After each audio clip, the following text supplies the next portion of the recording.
You know, your recitation style is very African. Like the rhythm of it is distinctly the way that you would hear like... In Africa? Yeah.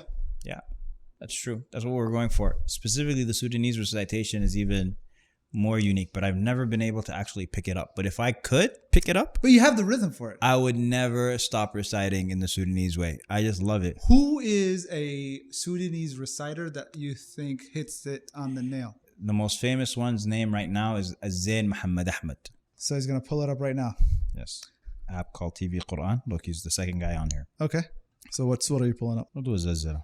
بسم الله الرحمن الرحيم إذا زلزلت الأرض زلزالها وأخرجت الأرض أثقالها. That's specifically Sudanese? See that inflection? وقال الإنسان ما لها Okay. يومئذ تحدث أخبارها Okay. بأن ربك أوحى لها يومئذ يصدر الناس أشتاتا ليروا أعمالهم. That inflection is uniquely Sudanese. That's uniquely. So that...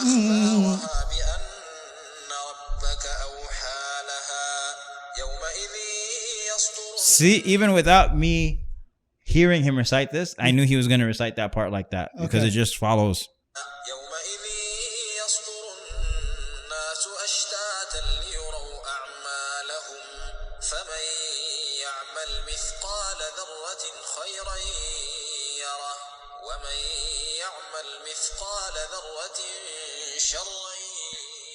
It's a very unique recitation. You know, it'd be interesting to just go around the world and capture the essence of the styles of accents. It would be very cool. And you know what's interesting is that the Quranic accents or the languages, the dialects, there's a relationship. I don't know which one mimics which one. Okay. But the dialects of different African or Middle Eastern places or whatever, they actually are reflective of the recitation that community recites. So for example, in Sudan, we don't recite Hafs traditionally. Okay. We recite Warsh and Ad-Duri. And Warsh has a lot of tarqiq on the ra. Okay. So what's tarqiq? Ra, you make it light as opposed to ra. Okay. Ra. Okay. Right? And so I naturally... So instead of saying Ar-Rahman Ar-Rahim, I say Ar-Rahman. Ar-Rahman. Ar-Rahman. Okay. But that being said, but that's not how Warsh would do it. But the point is if there is a fatha on before the ra, in Hafs you would pronounce it qamar. We would pronounce it qamar. Okay. Qamar. And so, for example, my brother's name is Umar. Yeah. I pronounce it Umar. Oh. Umar. I recall that. It's like there's a unique way you say Umar versus Umar. Umar. Yeah. Right? The way everybody else does it. Umar. Yeah. We don't pronounce that. We go Umar. And that's reflective of the Warsh tradition or the recitation. Very interesting. Anyway, so let's start the episode. Ladies and gentlemen, boys and girls, children of all ages, welcome to another episode of the 99 Names. I am your host, Bilal Khan, and I'm here with Ammar AlShukry, tagging along for today's episode. Assalamu alaikum. We are going over the name AlQahhar AlQahhar. AlQahir. Oh, AlQahir, cool. Two of them together. Al-Qahira, like Cairo. Hey. And that's that's where the meaning comes from. So Cairo sounds so weak. Huh? Cairo, yeah. Al-Qahira. Al-Qahira. Al-Qahira and... why are we talking about Qahira? Al-Qahir and Al-Qahhar. Okay. Oh, it's not Al-Qahira. It's Al-Qahir. Right. Al-Qahira is the feminine form. Qahr means to overpower. Qahr. Okay. Equals overpower. Okay. Al-Qahir is the one who overpowers. Okay. Al-Qahhar is the one who always overpowers. Always overpowers. Okay. The perpetual overpowerer. Perpetual. Overpower. Cool. So Al-Qahir and Al-Qahhar. Now, both of them are names of Allah for sure. They both come in the name form, the proper name form or the proper noun form in the Quran. So Allah Azza wa Jalla says, for example, وَهُوَ الْقَاهِرُ فَوْقَ عِبَادِهِ. And He is Al-Qahir over His slaves. Okay. He is the overpowerer over His slaves. Yeah. And Allah Azza wa Jalla says, لِمَنِ الْمُلْكُ الْيَوْمِ لِلَّهِ الْوَاحِدِ الْقَهَّارِ. To whom belongs the kingdom today or the dominion today, meaning the day of judgment? To Allah Al-Wahid, and Al-Qahhar. Now, Al-Wahid and Al-Qahhar are paired together in the Quran more than once. Al-Wahid meaning the alone, Yeah. and Al-Qahhar meaning the overpowering. Now, whenever names are paired together, they're paired together But because Al-Qahir means the alone? Al-Wahid. Oh, Al-Wahid. Okay. Al-Wahid means the alone. Al-Qahhar means the overpowering. Okay. Whenever names are paired together, it is because the pairing of the names will give birth to a third meaning. Okay. And so Allah being Al-Wahid and Allah being Al-Qahhar, and the reason why they're paired together really gives forward to a beautiful third meaning. And that is that every king, every person who overpowers people, they will overpower with their resources, overpower with their armies, with their police force, with their whoever. Okay. But Allah says that He is Al-Qahhar, the overpowering, By himself. Allahu Akbar. And that is just incredible, right?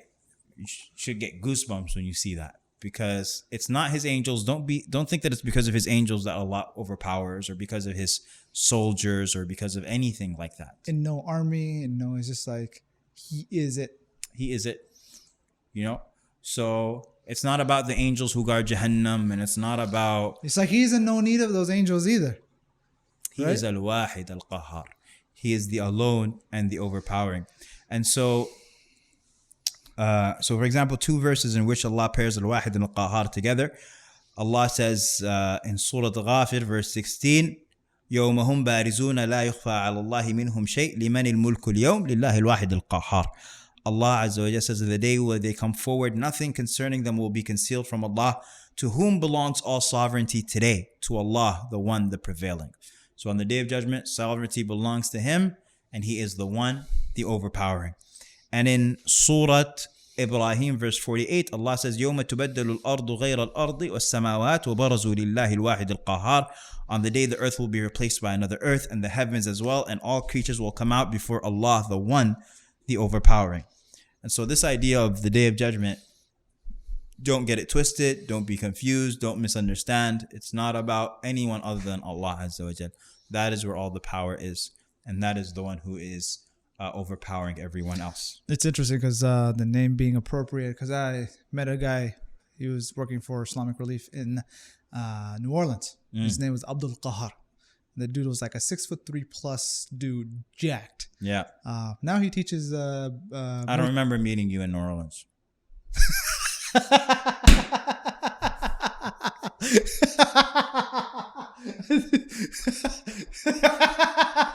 Wow, that funny?